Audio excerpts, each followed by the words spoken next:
अस्सलाम वालेकुम गाइस, मैं हूं उस्मा इरफान, आपकी ऑनलाइन टीचर। हम क्लास 1 की बुक कर रहे हैं वाकफियत आमा जनरल नॉलेज। आज हम चौथा बाब करेंगे। ये देखें, चौथा बाब, ठीक है। चैप्टर नंबर 4, मेरा ख़ानदान और मेरे दोस्त। ये इसका नाम है, मेरा ख़ानदान और मेरे दोस्त, ठीक है।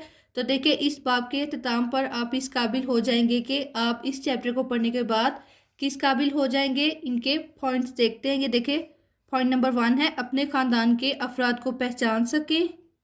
वालिदैन, बहन भाई, दादा दादी, नाना नानी, चचा और चची, मामू और मुमानी, कज़न वगैरह, ठीक है। तो आपको पता चल जाएगा हमारी दादी, नानी, चचा, मामू वगैरह सब लोग ये कौन से रिश्ते हैं, ठीक है। और नेक्स्ट पॉइंट देखें ज़रा, ये समझ सकें कि हमें अपने रिश्तेदारों और दोस्तों का एहतराम करना चाहिए।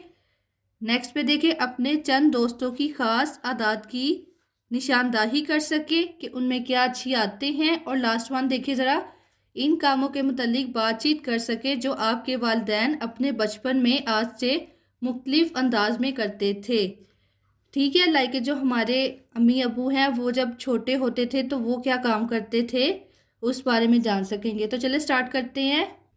ये देखिए, ये दो बच्चे बने हुए हैं, ये बहन भाई हैं। मेरा नाम सीमा है, इस बच्ची का नाम, ये मेरा भाई अब्दुल्ला है। अब वो बता रही है कि मेरा नाम सीमा है और ये मेरा भाई है, इसका नाम अब्दुल्ला है, ठीक है। नेक्स्ट पे देखे जाए, ये एक फैमिली ट्री बना हुआ है। ये देखे ज़रा, मेरा ख़ानदान, ठीक है। ये देखे जाए, दादा दादी, ठीक है, क्योंकि घर में सबसे बड़े दादा दादी होते हैं तो सबसे ऊपर उनका नाम लिखा हुआ है, दादा दादी। और नेक्स्ट पे देखे ज़रा, अब्बू, चचा, ये इनके बेटे हैं ना दोनों, ठीक है। अब्बू आपके अब्बू हैं और ये जो चचा है ये अब्बू के भाई हैं। और ये इनकी वाइफ हैं चची। और ये देखिए अम्मी, अब्बू की वाइफ, यानी कि अब्बू की बीवी, ठीक है। और ये देखिए, ये मैं, बच्ची कह रही है ये मैं हूँ। और ये चचा चची का बेटा है, ठीक है। तो ये कज़न है, लाइक कि उसका कज़न ब्रदर है, ठीक है, भाई है उसका। तो ये फैमिली ट्री है, ठीक है। ये लास्ट पे देखिए, मैं अपने घर वालों से प्यार करती हूँ, ठीक है। वो कह रही है कि मैं अपने घर वालों से प्यार करती हूँ। तो हम सब अपने घर वालों से प्यार करते हैं। हमारा ख़ानदान यानी कि हमारी फैमिली, ठीक है। फैमिली को उर्दू में ख़ानदान बोलते हैं। हमारे घर में अब्बू और अम्मी के अलावा दादा और दादी भी हमारे साथ रहते हैं, ठीक है। दादा और दादी कौन होते हैं? अब्बू के अम्मी अब्बू, ठीक है। हमारे जो अब्बू होते हैं ना, उनके अम्मी अब्बू हमारे दादा और दादी होते हैं। हम इन सब का बहुत अदब करते हैं। हम अक्सर अपने नाना और नानी के घर भी जाते हैं। नाना और नानी अम्मी के अम्मी अबू होते हैं, ठीक है, अम्मी के अम्मी अबू। वहाँ हमारी खाला, खाला यानी कि अम्मी की बहन, मामू यानी कि अम्मी के भाई, मुमानी यानी कि मामू की बीवी और उनके बच्चे रहते हैं, हमारे कज़न्स, ठीक है। हम वहाँ खूब मज़े करते हैं। हम यानी कि हमें बहुत अच्छा लगता है उनके घर जाके। मेरे चचा चची और उनके बच्चे भी हमारे घर आते हैं, यानी कि चचा होता है अबू का छोटा भाई, ठीक है। हम तमाम घर वाले मिलकर पिकनिक पर भी जाते हैं, यानी कि सैर करने के लिए मिलकर इकट्ठे जाते हैं। हम अपने तमाम रिश्तेदारों का एहतराम करते हैं, यानी कि इज़्ज़त करते हैं और उनका कहना मानते हैं, ठीक है। ये देखें, ये एक उन्होंने फैमिली ड्रॉ की हुई है, मेरे नाना और नानी जान, ठीक है। ये उसके नाना है यानी कि अम्मी की अब्बू, और ये नानी अम्मी की अम्मी, ठीक है। ये उसके नाना जान और नानी जान है। लास्ट पे देखें ज़रा, एक सरगर्मी एक्टिविटी है, अपने हम जमातों को बताएं कि आपके घर में कौन कौन रहता है। ये आपने अपने क्लासमेट्स और दोस्तों के साथ डिस्कस करना है, ठीक है। आप उनको बताएंगे कि आपके घर में कौन कौन है, आप कितने बहन भाई हैं, ठीक है। अपने रिलेटिव्स के बारे में वो आपको बताएंगे। नेक्स्ट पे देखें ज़रा, अपने ख़ानदान के मुतालिक बताएं। अब आपने बताना है, ठीक है। ये देखें ज़रा, मेरे दादा का नाम, अब आपके दादा का नाम जो भी है ना, आपने इधर लिख देना है, ठीक है।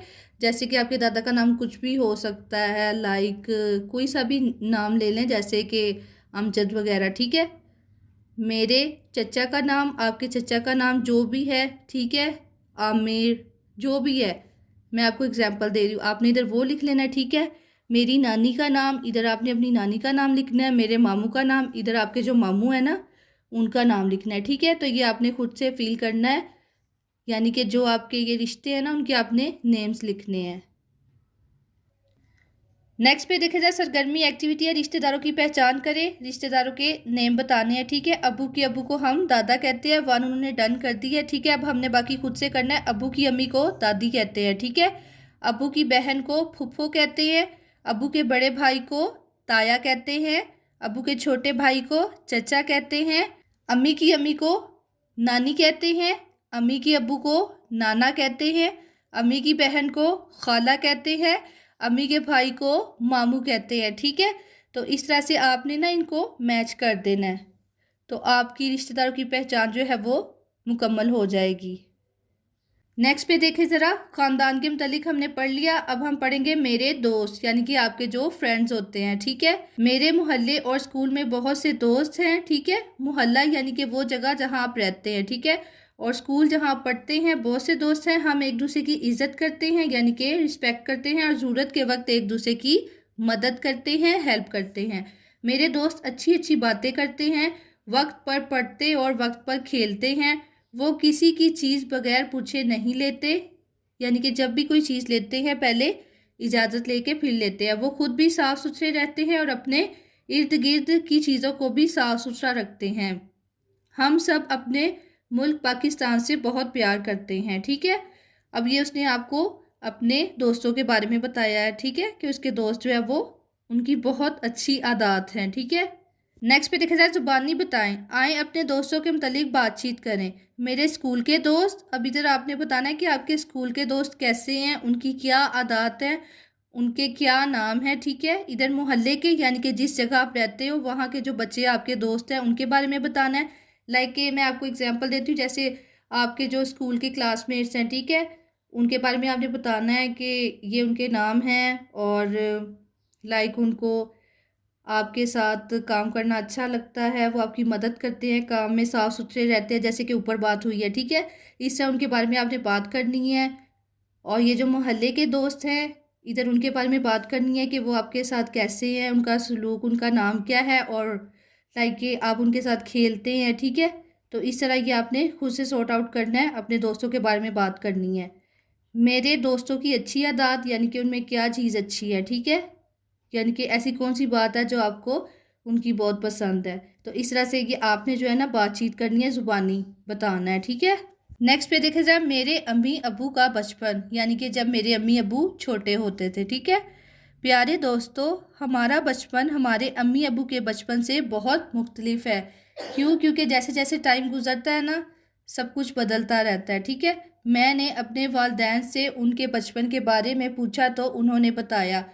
अब वो जो बच्ची है स्टार्ट में, वो बता रही है कि जब उसने अपने अम्मी अबू से पूछा उनके बचपन के बारे में तो उन्होंने क्या बताया। ठीक है, तो चले देखते हैं। हमारा दौर आज के दौर से काफ़ी मुख्तलिफ था, यानी कि आज का जो दौर है उससे काफ़ी डिफरेंट था। इन दिनों इतनी ज़्यादा गाड़ियाँ नहीं होती थी, यानी कि आजकल जो है गाड़ियाँ बहुत ज़्यादा है, पहले इतनी ज़्यादा नहीं थी। ज़्यादातर बच्चे पैदल यानी कि पाँव से खुद चलकर या साइकिल पर स्कूल जाते थे। टेलीविज़न मौजूद था, मगर इस पर सिर्फ एक या दो चैनल ही आते थे। ठीक है, आजकल तो अ लॉट ऑफ चैनल्स है ना, तो वो कह रहे हैं कि उनके दौर में एक या दो ही होता था। मोबाइल फ़ोन और इंटरनेट ना थे। मालूमात का अहम ज़रिया किताबें हुआ करती थी, यानी कि हमें जो भी नॉलेज चाहिए होता था वो हम बुक से ही लेते थे। ज़्यादातर बच्चों का पसंदीदा मशगला यानी कि शौक़ किताबें पढ़ना था। मशीनें ज़्यादा ना थी, यानी कि खुद से काम करने पड़ते थे, इसलिए ज़्यादातर काम हाथ से ही किया जाता था। ठीक है, आजकल तो अ लॉट ऑफ मशीन्स है ना, तो यानी कि हमारा वक्त भी बच जाता है और काम भी जल्दी हो जाता है। लेकिन पहले हम जो है वो कह रहे हैं सारे काम हाथों से ज़्यादातर करते थे। ठीक है, तो ये वो बता रहे हैं कि जब हम छोटे होते थे ना तो इस तरह होता था सब कुछ। नेक्स्ट पे देखे ज़रा, सरगर्मी एक्टिविटी आ गई है। अपने वालिदैन या किसी दूसरे बुज़ुर्ग से पूछे कि उनका बचपन कैसा था। अब आपने जो आपके घर के बड़े लोग हैं ना, दादा दादी नाना नानी वगैरह, या अम्मी अबू से पूछना है खुद से कि आपका बचपन कैसा था। ठीक है, अपने हम जमातों को इसके मुतल्लिक आगाह करें, फिर अपने क्लासमेट्स से बात करें, उनके दादा दादी के मुतल्लिक जाने, नाना नानी के उनके बचपन में कैसा था दौर, और अपने दादा दादी नाना नानी के बारे में उनके साथ डिस्कस करें। ठीक है, तो ये सरगर्मी क्लासमेट्स दोस्तों के साथ करनी है। तो गाइस हमारा चैप्टर नंबर 4 कंप्लीट हो चुका है। आई होप आप लोग को पता चल गया होगा कि इसकी रीडिंग कैसे करनी है और इसके जो सरगर्मियां हैं उसको कैसे सॉर्ट आउट करना है। Thanks for watching, thank you so much. Video अच्छी लगी तो मेरे चैनल को सब्सक्राइब, लाइक एंड शेयर कर दें। नेक्स्ट वीडियो में मिलेंगे। अल्लाह हाफिज़।